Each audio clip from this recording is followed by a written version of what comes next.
Well, thank you. And I just wanted to say that our government has made tackling family and domestic violence a key priority.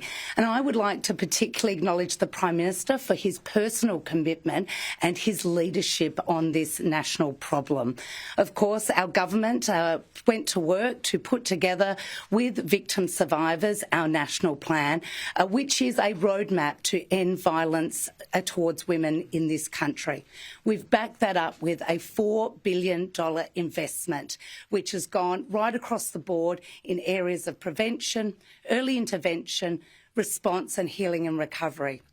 This project today is really key, not only providing women and children on the Central Coast somewhere to go, but also to help them get their life back on track, to be able to get the support and the healing that they need to go and live their lives again. And I would just like to acknowledge the partnership between both the community housing provider and the women's health provider, both doing what they really do well, coming together to put this project together. This will make a real life difference to women and children escaping family and domestic violence, and is a very important project for the Central Coast.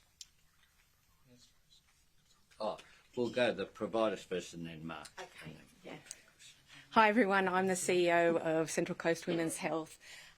This is an extraordinary announcement today.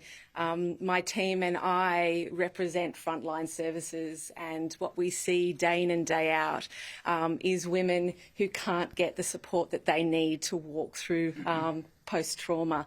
The thing that's really special about this site is it's actually not just for women, it's for children, because prevention is starting with the kids. It's acknowledging the kids as victims within their own rights and getting them the support that they need so that we can break this intergenerational cycle. I'm really proud of this collaboration. I think as a sector we are more powerful when we come together. We all bring strengths, and I think this is an example of that. So thank you Prime Minister and Ministers here today, and for Gordon for his local advocacy for this much needed facility on the coast. Thank you. Thank you.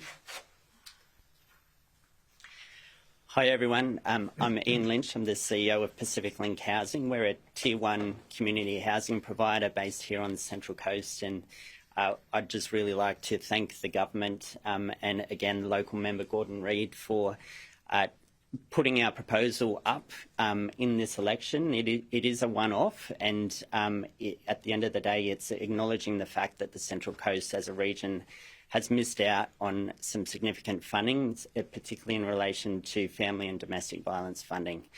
I'd also really like to acknowledge and thank the Central Coast Domestic Violence Committee for their strident advocacy for this issue, and to see a facility of this nature created in the local community. Thank you. Thank you, Prime Minister, and everyone else here, this terrific announcement. I want to make a couple of remarks about the debate last night. Over the course of this campaign, I've been asked a number of times why we should not give Peter Dutton the benefit of the doubt around his record on Medicare, a record that earned him the vote of Australia's doctors as the worst health minister in the history of our most important social program.